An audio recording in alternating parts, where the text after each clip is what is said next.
Hello বন্ধুরা, সকলে কেমন আছেন? আশা করি সকলে ভালো আছেন। আজকের ভিডিওটা গতানুগতিক ভিডিওর থেকে একটু অন্যরকম হতে চলেছে। আজকে আমি আমার একটা ছুটির দিন আপনাদের সাথে শেয়ার করব। তো আপনাদের ভিডিওটা কেমন লাগবে দেখে অবশ্যই কিন্তু আমাকে জানাবেন। তো ভিডিওটা শুরু করছি শ্যামবাজার পাঁচমাথার মোড় থেকে। যেহেতু একটু বেলা হয়ে গেছিল আর খিদেও পেয়েছিল, সেই কারণে প্রথমেই চলে এলাম শ্যামবাজার পাঁচমাথার মোড়ে যে গোলবাড়ির রয়েছে সেই বিখ্যাত, সেইখানে খেতে চলে এসেছি। তবে আজকে এখানে কষা মাংস ট্রাই করব না, কারণ অনেকবার ওটা ট্রাই করে নিয়েছি। আজকে একটু ডিফারেন্ট কিছু ট্রাই করতে ইচ্ছে করলো, সেই কারণে প্রথমেই নিয়ে নিলাম একটা ফিশ ফ্রাইটা কিন্তু ভালো ছিল। তারপরেই নিয়ে নিয়েছিলাম বিরিয়ানি। তো বিরিয়ানিটা টেস্ট করার পরে যেটা আমি এটা রিভিউ দেব, যে বিরিয়ানিটা আমার পার্সোনালি ভালো লাগেনি। হতে পারে যে আজকে ভালো হয়নি, জানি না, বাট আমার ভালো লাগেনি। তবে এখানকার মাটন কষা আর তার সাথে পরোটা দারুণ। আমি অনেকবার ট্রাই করেছি, সত্যি বলছি দারুণ খেতে হয়। তো যাই হোক, খাওয়া দাওয়া সেরে শ্যামবাজারে আমার একটু কেনাকাটা আছে, সেটা করে আরও একটা জায়গায় যাব। তো সঙ্গে থাকুন আর ভিডিওটা কন্টিনিউ দেখতে থাকুন।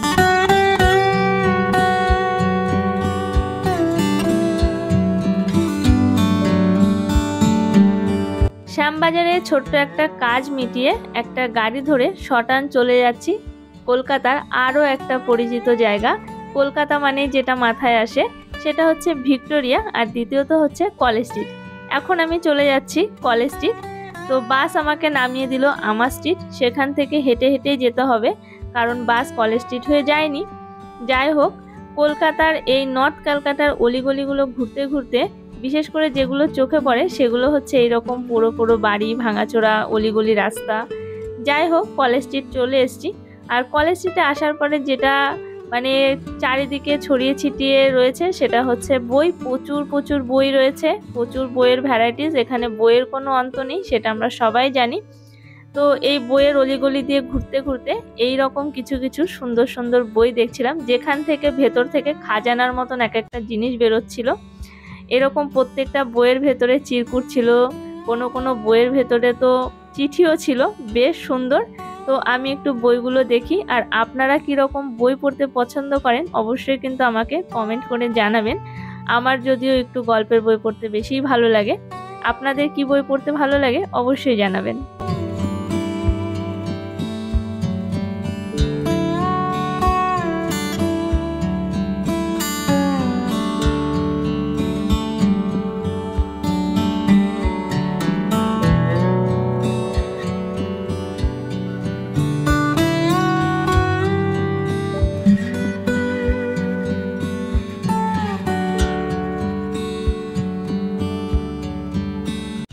বইপত্র কেনাকাটি করার পরে চলে আসলাম কলকাতার আরও একটা বিখ্যাত জায়গা, যেখানে রয়েছে ইমোশন, যেখানে রয়েছে ইতিহাস, যেখানে রয়েছে সংস্কৃতি, সব কিছু মিলেমিশে একাকার। সেই পরিচিত কফি হাউস। ভাবা যায় এই কফি হাউসে কোনো এক সময় সত্যজিৎ রায়, মান্নাদের মতন লোকেরা এসে আড্ডা দিতেন। তো যাই হোক, কফি হাউসে চলে এসেছি। আর কফি হাউসে এই নিয়ে অনেকবারই এসেছি। ছাত্র জীবনে কলেজ স্ট্রিটে এসে কফি হাউসে আসেনি এরকম লোক খুব কম আছে। তো আমিও যখন স্টুডেন্ট ছিলাম, বই কেনার সোর্সে কলেজ স্ট্রিট আসলেই বেশিরভাগই কফি হাউসে ঢোকা হতো। আজকে আসলাম অনেক দিন পর, আর আজকে সরাসরি চলে এসেছি ওপরের ব্যালকনিতে বসে কফি খাওয়ার জন্য। এর আগে যতবারই এসেছি ওই নিচের জায়গাটাতে বসে কফি খেয়ে চলে গেছি। সত্যি কথা বলতে প্রথম প্রথম কলকাতায় আসলে যেটা হয়, অনেক কিছুতেই না একটা বাউন্ডারি থাকে। ব্যাপারটা হচ্ছে এরকম, তখন ভাবতাম যে ওপরে আসতে গেলে আলাদা করে টিকিট দিতে হয়, ওপরে হয়তো খাবারের প্রাইস অনেক বেশি হবে, সেই রকম পকেটে বাজেট ছিল না, তো সব সময় নিচে বসেই খেতাম। তো যাই হোক, আজকে একদম প্রথমবার আমি ওপরে এসে বসেছি, বেশ ভালো লাগছে। ওপর থেকে নিচটা আরও বেশি সুন্দর লাগছে। এই কফি হাউসে যতবারই আসি আমার সবার আগে যেটা মনে পড়ে সেটা হচ্ছে কফি হাউসের সেই আড্ডাটা আজ আর নেই। তার কারণ কলকাতায় আসার আগে কফি হাউসের কথা আমি অনেক শুনেছি, সেই নিয়ে ভেতরে ভেতরে হয় একটা অন্যরকম একটা আবেগ ছিল। তো যাই হোক, এবার একটু অর্ডার করার পালা, তারপরে তো খাওয়া দাওয়া রয়েছেই।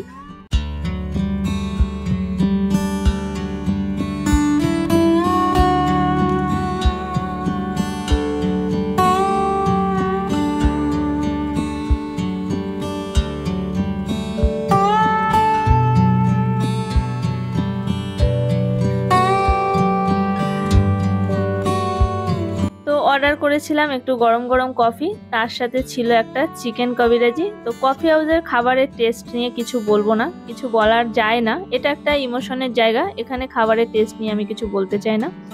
তো যাই হোক, কফিটা খাওয়ার পরে নেমে আসলাম এবং ভেবেছিলাম যে এরপরে যাব হচ্ছে কলেজ স্কোয়ারে। আর এটা হচ্ছে কলকাতার আরও একটা হেরিটেজ, সেটা হচ্ছে সবাই চিনি আমরা, প্রেসিডেন্সি কলেজ।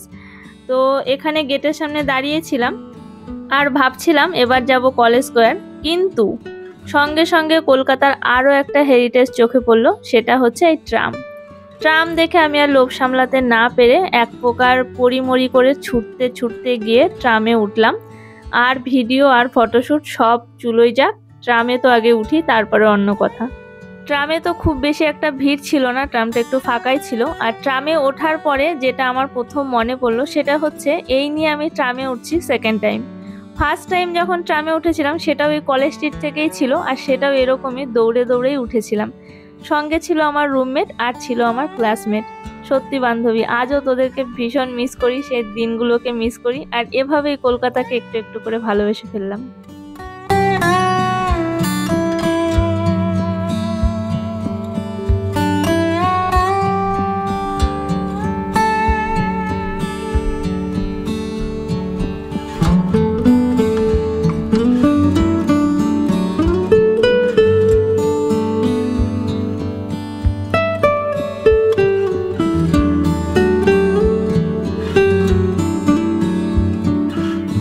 ট্রাম আমাকে নামিয়ে দিয়ে ট্রামের গন্তব্যে চলে গেল।